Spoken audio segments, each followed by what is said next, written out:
हाँ, तो देखा आपने चुनाव प्रचार की इन झलकियों को कि कैसे गुरुग्राम लोकसभा सीट से भाजपा प्रत्याशी राव इंद्रजीत सिंह जब लोगों के बीच वोट मांगने जा रहे हैं तो लोग कैसे राव के स्वागत को आतुर है। इसी कड़ी में गुरुग्राम लोकसभा सीट से भाजपा प्रत्याशी राव इंद्रजीत सिंह ने शुक्रवार को अपने चुनाव प्रचार की शुरुआत रेवाड़ी के गांव हासाका से की, जहां उनका जोरदार स्वागत किया गया। लोग उनके इंतजार में बैठे रहे। युवाओं ने मोटरसाइकिल पर उनके लिए पूरा एक रोड शो निकाला और उन्हें सभा स्थल तक लाया गया।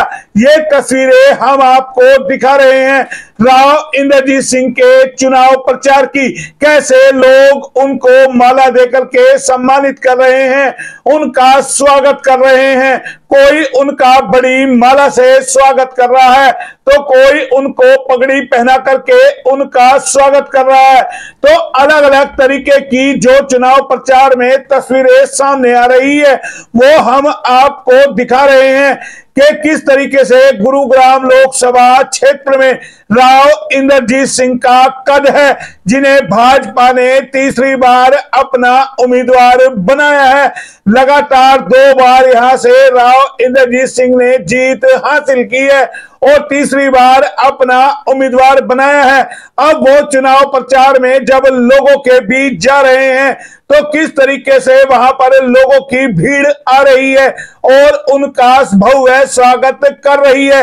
ये तस्वीरें बहुत कुछ बयां कर रही है कि कैसे राव के कद के अनुसार लोग उनके स्वागत को आतुर हैं और अपनी जनसभाओं को संबोधित करते हुए राव क्या कुछ कह रहे हैं, पहले एक बार वो सुन लेते हैं। 10 साल के अंदर भारतीय जनता पार्टी ने विकास किया है, उस वास्ते हम वोट मांगने जा रहे हैं। जो सड़क के ऊपर चलता है उसको दिखाई दिया है, नेशनल हाईवे कहाँ बने हैं। जो ट्रेन से सवारी करता है उसको पता है कि किस तरह की नई ट्रेन भी आई। उधर हो जा बेटा।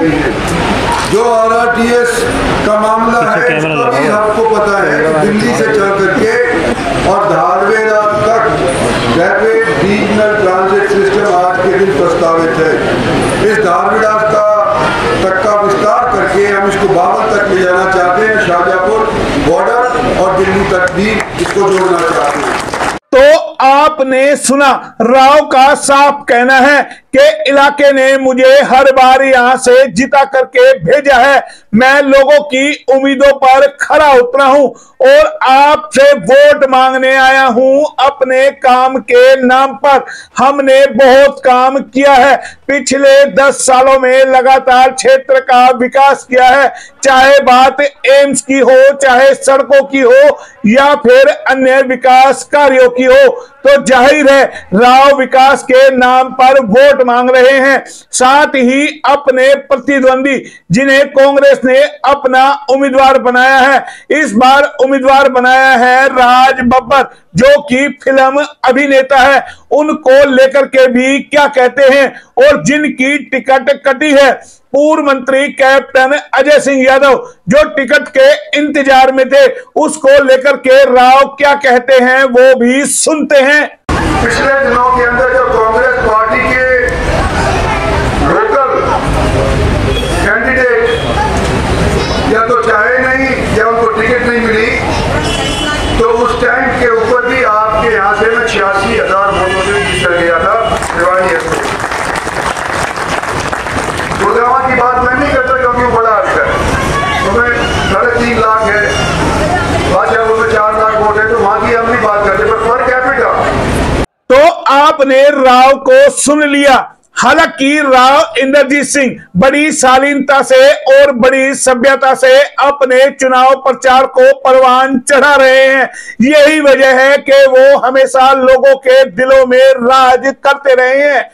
अब सुनते हैं मीडिया से बात करते हुए राव इंद्रजीत सिंह ने क्या कुछ कहा और किस तरीके के सवालों के जवाब दिए, वो भी एक बार सुनते हैं। इलेक्शन लड़ रहे हैं विकास के कार्यों की, और विकास के कार्यों के ऊपर कोई हमारे से बहस कर नहीं सकता। जिस तरह का हमने प्रयास किया है, चाहे किसी भी चीज़ का हो, इंफ्रास्ट्रक्चर के प्रोजेक्ट हो, रेलवेज़ के प्रोजेक्ट हो, तो पर्सनल अटैक करने के मैं आता नहीं।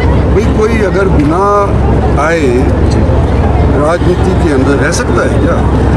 घर बैठे थोड़ी कोई जिताता है, तो पब्लिक के सहयोग से ही तो जीतता है। तो अभी तक मैं 9 बार जीत चुका हूँ। तो पब्लिक ने सपोर्ट किया है, मुझे सराहा है, जब तो मैं जीता हूँ। पब्लिक का मैं आदमी हूँ, जब तो मैं जीत रहा हूँ। इस बार भी मैं यूँ ही उम्मीद कर रहा हूँ कि पब्लिक मेरा सपोर्ट करेगी। पब्लिक के सपोर्ट से इस बार भी जीतूँगा और मैं आने वाले समय के अंदर क्या बताऊँ, शायद रिकॉर्डिंग करूँ। देखो, संविधान के साथ हम बिल्कुल छेड़छाड़ नहीं करेंगे। ये हमारे प्रधानमंत्री का, हमारे अमित शाह का, सभी का ये बयान आ चुका है। लेकिन फिर भी हमारी ऑपोजिशन वाली पार्टियां ये कोशिश कर रही हैं कि लोगों के अंदर भ्रम फैलाया जाए कि अगर इनको ज़्यादा मेजॉरिटी दे दी गई तो ये संविधान के साथ छेड़छाड़ करेंगे। मैं इस चीज़ को स्पष्ट नकारता हूँ और ये कहना चाहता हूँ कि हमारी पार्टी संविधान के साथ बिल्कुल छेड़छाड़ नहीं करना चाहती। जो हमारी पार्टी करना चाहती वो ये है कि जो कॉन्स्टिट्यूशन के मुताबिक जो रिजर्वेशन के हकदार हैं उन्हीं को रिजर्वेशन मिले। जिन लोगों को कॉन्स्टिट्यूशन के ऊपर अधिकार नहीं है रिजर्वेशन का, उनको रिजर्वेशन ना मिले। यानी कि मज़हब के तौर के ऊपर कॉन्स्टिट्यूशन अलाउ नहीं करती रिजर्वेशन, हम मज़हब के तौर के ऊपर रिजर्वेशन नहीं होने देते। तो आपने सुन लिया कि राव मीडिया के सवालों के जवाब दे रहे हैं और जाहिर है जब चुनाव प्रचार हो तो ऐसे में आरोप प्रत्यारोप का सिलसिला शुरू हो जाता है। विरोधियों के सवालों के भी जवाब दिए जाते हैं। यही काम राव भी कर रहे हैं। राव की कहें भाजपा में अगर चुनाव जीतते हैं तो बड़ी हैट्रिक होगी। हालांकि पहले वो 5 बार सांसद रह चुके हैं, 3 बार वो कांग्रेस की टिकट पर चुनाव जीत चुके हैं। अब तीसरी बार कहें भाजपा ने उन्हें अपना उम्मीदवार बनाया है। ऐसे में देखने वाली बात यह होगी कि राव इस बार सिक्सर लगाएंगे तो कितने भारी बहुमत से लगाएंगे, क्योंकि वो अपनी रैली में बार बार कह रहे हैं, अपने चुनाव प्रचार में कह रहे हैं कि मैं पिछले अपने सारे रिकॉर्डों को तोड़ूंगा और एक नया रिकॉर्ड कायम होगा। अब कैसा रिकॉर्ड कायम होगा ये बताएगा चुनाव परिणाम। कितने भारी बहुमतों से राव इंद्रजीत सिंह जीत करके लोकसभा में पहुंचेगा वो देखना होगा। फिलहाल इतना ही। कैमरा पर्सन पंकज के साथ मोहनलाल, HR न्यूज, रेवाड़ी।